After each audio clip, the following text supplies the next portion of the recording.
You are looking at a gap you can slide 3 fingers through. It is the space underneath the front door of a farmhouse in Lancaster County, Pennsylvania, built in 1887. Outside, it is 11 degrees. Inside, the cast-iron wood stove in the corner is running on a single log, and the family sitting around the kitchen table is not wearing coats. They are not cold. The gap does not matter because every other opening in that house, every window frame, every baseboard junction, every fireplace throat, has been sealed with materials that cost less than a trip to the hardware store. This $10 system keeps any home warm through the coldest winter on record, using nothing more than materials most people already own, and one insight that the heating industry has spent 100 years making sure you never thought to use. What you are about to learn is the reason your heating bill is what it is, not because heat is expensive to make, because heat is extraordinarily easy to lose. And the reason you have never heard it explained this way is not because it is complicated. It is because the explanation costs someone a great deal of money. Here is the number that should stop you cold. According to the United States Department of Energy, the typical American home loses between 25 and 40% of all heating energy before it ever reaches the room it was meant to warm. That is not a rounding error. That is nearly half of every dollar you spend on heat, disappearing into attic crawl spaces, wall cavities, duct gaps, and the thin ribbon of cold air sliding under your doors at this very moment. The Department of Energy puts average household spending on space heating at roughly $900 per year. That means the average American family is writing a check for between $225 and $360 every single winter for heat that warms nothing. Heat that escapes before a single human being ever feels it. And the industry selling you that heat knows exactly where it is going. The physics could not be more straightforward. Heat moves toward cold, always. It flows through any gap it can find, through any material with poor resistance, through the invisible seams where your wall meets your window frame, through the crack where your baseboard heater pulls away from the floor, through the damper on the fireplace you forgot to close, through the 2-inch gap under the door to your garage. Heat does not care about insulation ratings or contractor quotes. It follows one rule: equalize. The inside of your house is warm. The outside is not.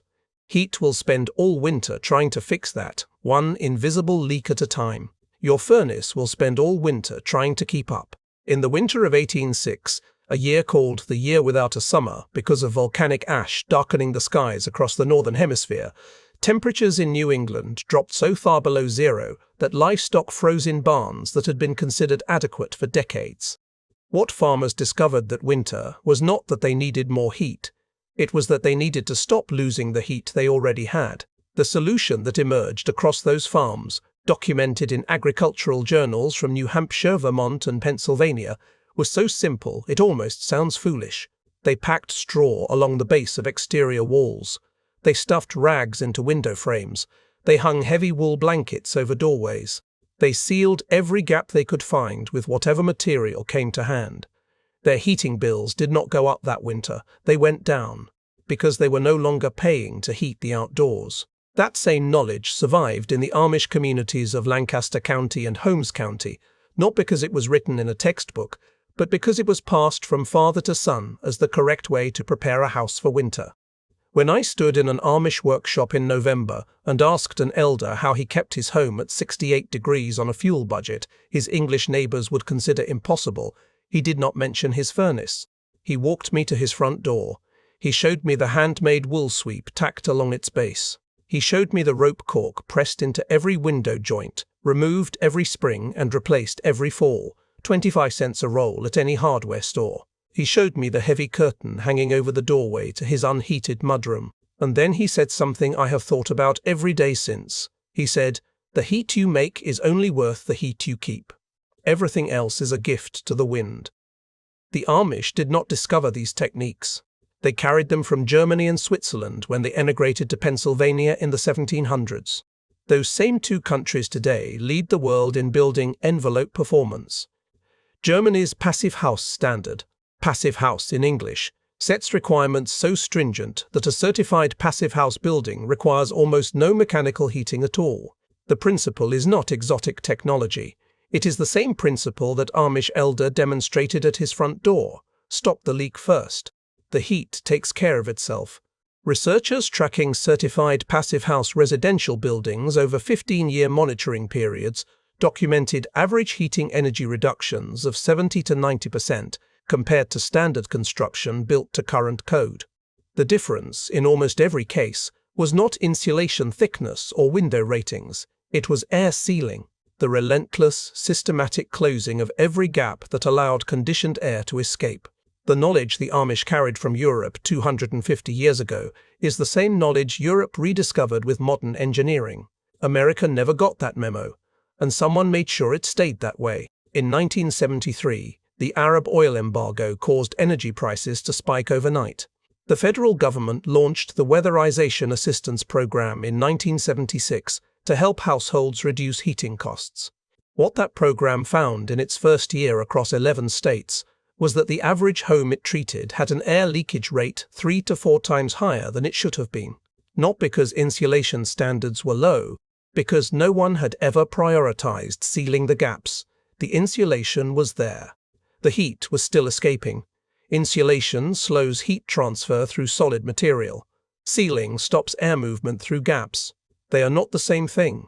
The heating industry has never had a financial reason to explain the difference. Here is the number that makes the motive obvious. The residential heating market in the United States is worth $61 billion annually. The weather stripping and draft-proofing product market, the simple rubber strips, the door sweeps, the foam tape that closes the same gaps, driving those $61 billion in fuel consumption, is worth approximately $1.5 billion. Less than 3 cents on every dollar spent heating American homes goes towards stopping the heat from escaping. The other 97 cents goes toward making more heat to replace what is lost. Every dollar spent making a draft-free house is a dollar not spent at the meter. The meter belongs to someone else. The fix belongs to you. The industry that profits from the meter has never had an incentive to tell you those two things are connected. Now let me show you exactly what this system looks like and exactly what it costs. The first thing you seal is the bottom of exterior doors. The gap under an exterior door is the single highest volume air infiltration point in most homes. A gap of just 1/4 of an inch running the full width of a standard 36-inch door represents a hole equivalent in area to a 3-inch circle. That is enough opening to drain the heat from a room at the same rate a candle produces it. A door sweep, a simple rubber or aluminum strip that attaches to the door bottom and closes that gap when the door is shut, costs between $8 and $15 at any hardware store. It takes 10 minutes to install with a screwdriver. Research at Lawrence Berkeley National Laboratory showed that sealing exterior door gaps alone reduced air infiltration in test homes by between 11 and 17%. On a $900 heating bill, 17% is $153. From a $10 door sweep. The second thing you seal is the window frames, not the glass. The gap between the window frame and the rough opening in the wall, space filled with foam or fiberglass when the house was built, now compressed, cracked, and pulled away over decades, is your problem. You can find it with a single stick of incense on a windy day. Hold it near every window frame. Wherever the smoke moves horizontally, air is moving. Wherever air moves, heat follows it out. Rope caulk, a soft, removable caulking sold in rolls of 30 feet for about $3, pressed into those gaps from the inside, eliminates them completely. Remove it in spring. Replace it in fall. $3 per window. This is the same technique documented in USDA Agricultural Extension Bulletins from 1912. It has not changed because it does not need to change. The third thing you address is the fireplace damper. If you have a fireplace you do not use regularly, your damper, even when nominally closed, leaks. The metal flap warps over years of heat cycling. Studies from the Florida Solar Energy Center measured air infiltration through closed fireplace dampers at rates equivalent to having a window open 4 inches. A chimney balloon, an inflatable plastic plug inserted into the throat of the fireplace, costs $12 to $15. Inflated in place, it reduces chimney air infiltration to essentially zero. Deflate and remove it before you light a fire. Inflate it again afterward. The fourth thing you seal is the electrical outlets and switch plates on exterior walls. Electrical boxes are installed through holes cut in your wall framing. Behind the plate, there is no air barrier. There is a direct path from inside your home to the wall cavity to the cold exterior. The solution costs less than $2 per outlet. A pre-cut foam gasket sits behind the outlet plate against the drywall. Press it in, replace the plate, sealed. The Department of Energy estimates that outlets and switches on exterior walls account for up to 2% of total home air infiltration. The fifth intervention surprises people most: the attic hatch. The opening in your ceiling that accesses your attic is, in the vast majority of homes, completely uninsulated and completely unsealed. It is a thin piece of wood or drywall sitting in a frame with no gasket and no insulation on its back surface, and it is located at the highest point of your ceiling. Heat rises. Your most expensive heat is sitting directly below an uninsulated hole leading to an unconditioned attic that might be 20 degrees colder than the room below it. A rigid foam board glued to the back of the hatch, with foam weather stripping around the frame, costs less than $8. Multiple DOE-funded studies measured attic hatch sealing at 5 to 9% of total heating energy savings, from $8 of foam and an afternoon. Now here is the $10 part, the part that matters more than all 5 interventions I just described combined: your heating duct system, the network of sheet metal and flexible tubing that carries hot air from your furnace to every room in your house. The Department of Energy's measurements, conducted across thousands of homes through the Building America program, found that the average American home loses between 25 and 40% of heating energy through the duct system alone, not through walls, not through windows, through the joints where duct sections connect, through the gaps where the duct boot, the fitting connecting the duct to the floor or ceiling register, has pulled away from the drywall over years of thermal expansion, through the flex duct running through your attic that has sagged and kinked, radiating heat directly into unconditioned space. Mastic sealant. That is the $10 answer. A thick, non-hardening, water-based paste sold in small tubs for $8 to $12 at any hardware store. It is what HVAC technicians use when they seal duct joints properly. In most American homes built before 2000, the ducts were not sealed with mastic. They were sealed with duct tape. And here is something that sounds like a bad joke but is completely true. Duct tape was never designed to seal ducts. The rubber adhesive in standard fabric-backed duct tape dries out and fails within 2 to 3 years when exposed to the temperature swings inside a duct system.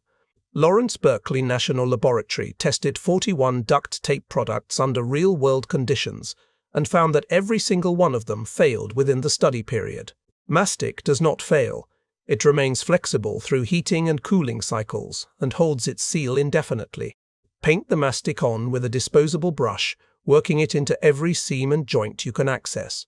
In a basement or crawl space, that means the main trunk line connections and the branch takeoffs. In an attic, the flex duct connections at the air handler and at each register boot. Where gaps exceed a 1/4 inch, press fiberglass mesh tape into the mastic first, then coat over it. Let it cure 24 hours. What you have created is a sealed joint that will outlast every furnace you will ever own. The DOE estimates that properly sealing accessible ducts in a home with significant leakage reduces annual heating costs by 20 to 30%. On a $900 heating bill, 30% is $270 every year. From a $10 tub of paste and an afternoon in the crawl space. Here is the part that made me drive 4 hours to see for myself. A man in a ranch house outside Knoxville, Tennessee, 1,400 square feet, built in 1974. Original ductwork through a crawl space where winter temperatures drop to the low 20s. Heating bill before, over $1,000 for a single winter, in a house he said never actually felt warm. He spent one Saturday with door sweeps, rope caulk, outlet gaskets, attic hatch foam, and 3 hours in his crawl space sealing duct joints with mastic. His next winter total, $562. He spent under $70 in materials. He saved over $460. He told me the house felt different immediately. The cold spots were gone. The floor above the crawl space was noticeably warmer. He said it was like the house had stopped breathing cold air. That is exactly what it had done. Here is the honest part.